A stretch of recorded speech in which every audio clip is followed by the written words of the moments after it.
Swahili culture is a rich and diverse heritage that has developed along the East African coast, particularly in countries like Kenya, Tanzania, Uganda, and parts of Mexico, as well as the islands of Zanzibar and Comoros. It is a blend of indigenous African traditions with influence from Arab, Persian, Indian, and European cultures, which have shaped its language, art, architecture, and customs over centuries. Our first country is Kenya, located in East Africa, which has two main languages spoken, English and Kiswahili, accompanied by each tribe's unique mother tongue. Mita Creek is our first location or stop. This is the area view of Mita Creek. It is believed to have linked Gedi City to the sea for trade to happen. Gedi City is an old Swahili town that was rooted in trade. This is the street view of Mita Creek. Then here is the inside view of Mita Creek. As well as another view of Mita Creek from inside a hotel. Another stop is Gedi Ruins. Gedi Ruins is important because it showcases the fact that Swahili civilization has thrived for a long time since the 13th century. It has a unique architecture and arrangement of the town showing how Swahili civilization worked in the past. This is an aerial view. This is a street view of Gedi Ruins. And this is the view of the Gedi Ruins that serve as a historical reminder. Next stop is Malindi. Malindi is a historical coastal town in Kenya. Malindi was founded in the 12th century and it is known for having a story as a role in being a significant trading port for Swahili civilization. Here is the inside view of Malindi Hotel, where many tourists come and visit. Here's a street view of the Malindi town. Next stop is another one of Kenya's urban centers, Mombasa. It is founded on the island of Mombasa and is a major port in East Africa from very old times. It is called Kisiwa cha Vita, meaning island of war, due to its many changes of ownership over the years. This is an area view of Mombasa. We're now going into a street view.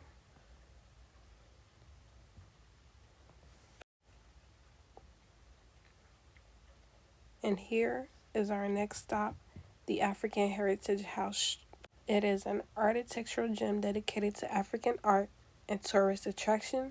The theme overlooks Nairobi National Park. It was designed in early 1900s by Alan Donovan. Then we zoom into a street view.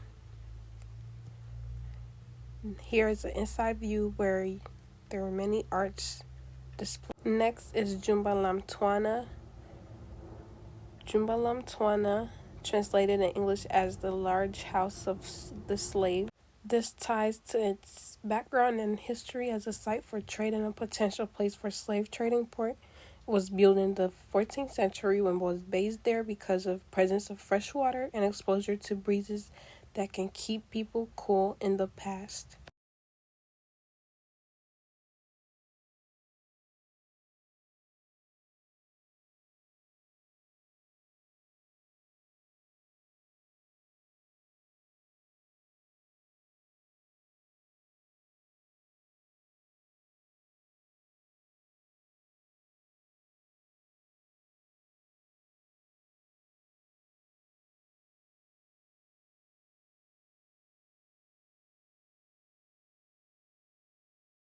Next stop is Amboseli National Park.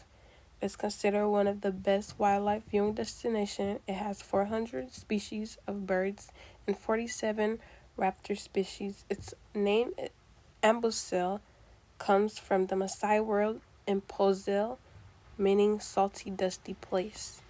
Here's a street view. And here is an inside view of Amboseli Park, where tourists are seen. Next stop is Burhani Masjid.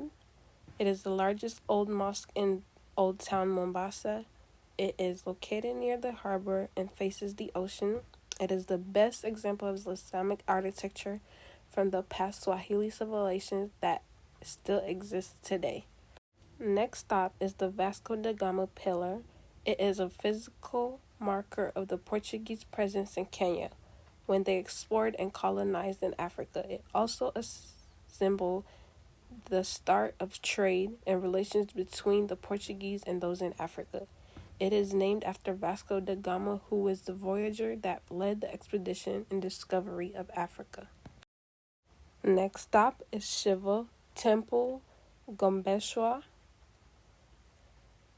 It is the largest temple dedicated to Lord Shiva in Africa. It was built by settlers when they came to Kenya, showcasing their worship and architecture. In the temple, they worship Lord Shiva and show their devotion, which is equally done in India, where settlers came from. Next stop is Tanzania, another country in the Swahili coast with heavy influences of Swahili culture. The name Tanzania is formed from the blend of Tanganyika and Zanzibar. Our first stop is Mount Kilimanjaro. The mountain located in Tanzania holds cultural significance whereby it acts as a religious, spiritual, economic source for diverse communities. The mountain is woven into people's tradition and tales passed down in their families and communities. An example is the Chaga community, who believes it houses spiritual entities. Here's a street view of a trail to the mountain. Here's the inside view or the top view of the mountain. And our next stop is Kizimkazi Mosque. It is one of the oldest Islamic shrines in Tanzania. It is a testimony of the spread of Islam in Tanzania, which shows its Swahili culture influence. In Swahili culture, the prevalent religion is Islam. It shows also how Zanzibar played as a hub of Islamic trade routes in the past. Here is somewhat an inside view. And our next stop is Ngorongoro Crater. Ngorongoro Crater, it is rooted in the Maasai people's culture and deep connection to the land. The Maasai people are spread out in Africa. It also plays as a role in their traditional way of life, which is nomadic, as it sustains their cattle. It is also linked to the migration of the wilder beasts, whereby it is a home to the wilder beasts before they migrate to the northern plains. Here is a street view of the Ngorongoro Crater. Inside the Ngorongoro Crater, here's an aerial view of it. Our next stop is Dar es Salaam, one of the Tanzania's capital and popular urban city. The city is a hub for Swahili culture and trade center in Tanzania. It served as a major port city and economic center to Swahili coast in Africa. It also facilitated the culture exchange between Africans and Arabs, Persians, and Chinese during trading. Arusha is another major city in Tanzania. Located in the eastern Tanzania, has lots of historical significance in Tanzania. Here's a hotel for tourists where you can see the inside view, area view, and the street view. It's called Hotel Serena. Next stop is Mtoni Place. Here's the aerial view. This place ruins where the seat power of Said Said, Sultan of East Africa, is famous birthplace of Princess Salm. Its archaeological research and findings were recorded in a book that tells of Princess Salm's life. There is also ritual reconstruction drawings of the past. Next stop is People's Palace Museum. Was the palace of Sultan Said from 1828 until it was later destroyed by the British. All the royal paraphernalia from the time it was active exist and showcased for tourists. A significance of history of the Sultanate in Swahili culture in the 19th century. Our next stop is a natural site called Lake Tanganyika. Swahili's network of trade were not limited to the coast and went as far as the African mainland. Some routes were connected to Lake Tanganyika along caravan paths that acted as a conduits for exchanging and trading goods. Our next stop is Kilwa Kisiwani. It's an island that bears exceptional witness to the expansion of the Swahili coast. It has archaeological and architectural history of the Swahili people from the 9th century to the 19th century. It has the oldest mosque, known as the Great Mosque of Kilwa Kiswani, with its great dome dating back to the 13th century. Our next stop is Serengeti National Park, a cultural landmark of Tanzania. It has a unique ecosystem providing many insights into the natural world, where many visitors come to see zebras, wildebeests, and gazelles. Our next stop is Uganda. The country encompasses Nilotic and early Bantu migrations. It was originally the kingdoms of Bunyoro and Buganda. The British colonized in the 19th century before gaining independence in 1962.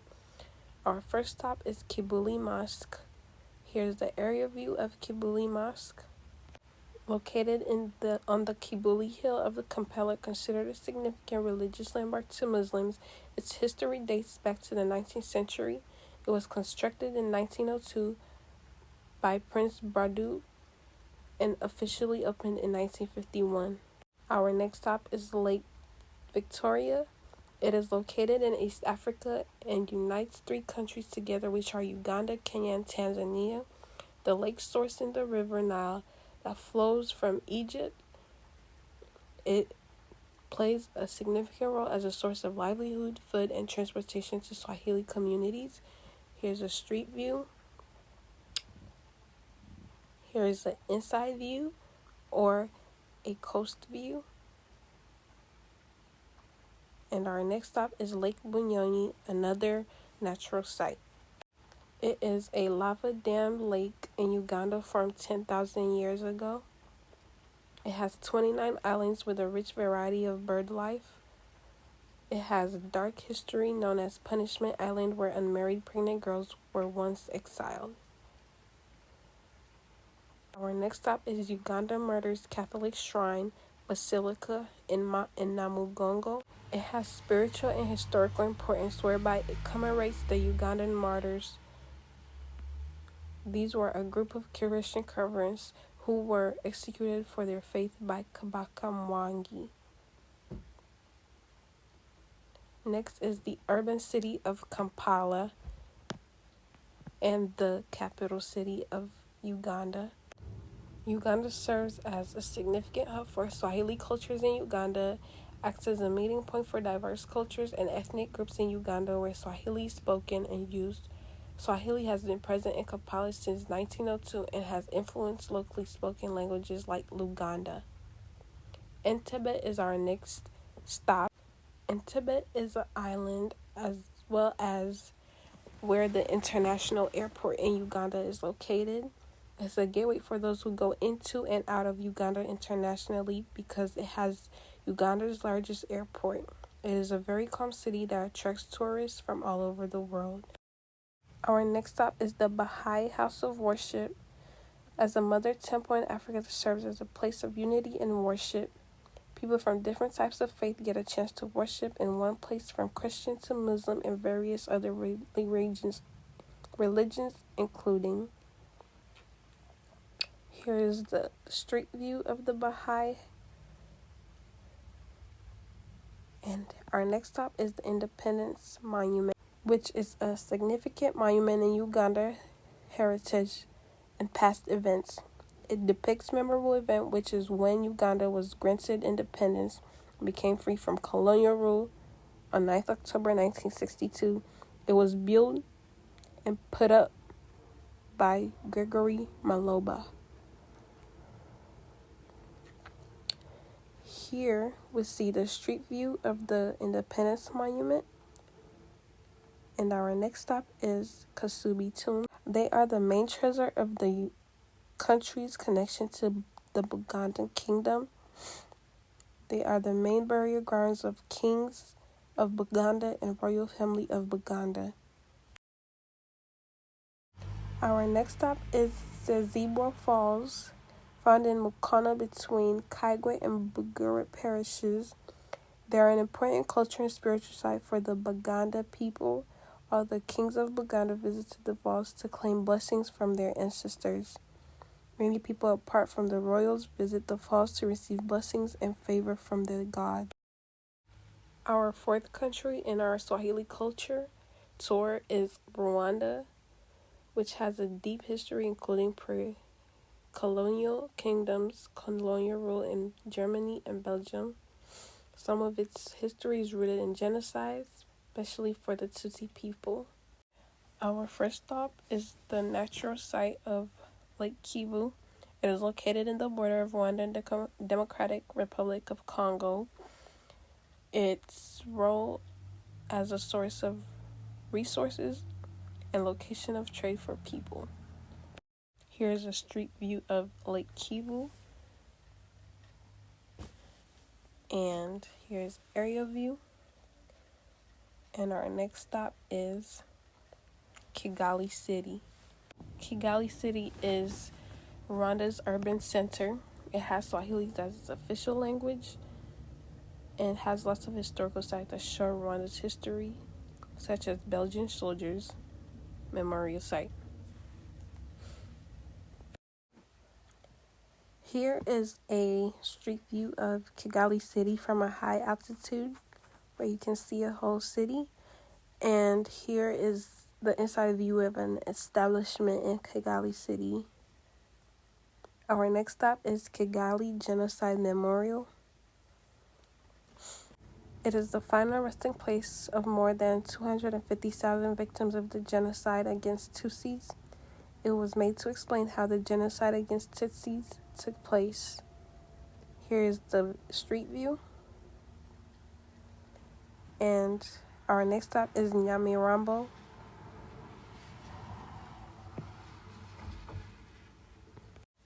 The city is known for the Baryogo Mosque and the violent battles in the 19th century. Here is the street view of Nyamirambo. And the next is Saint Famille Church Street. This is an air view of the Saint Famille Church. It's known for the dark history of the genocide and killings. Here's the street view of it. And here is our next stop is Akagera National Park.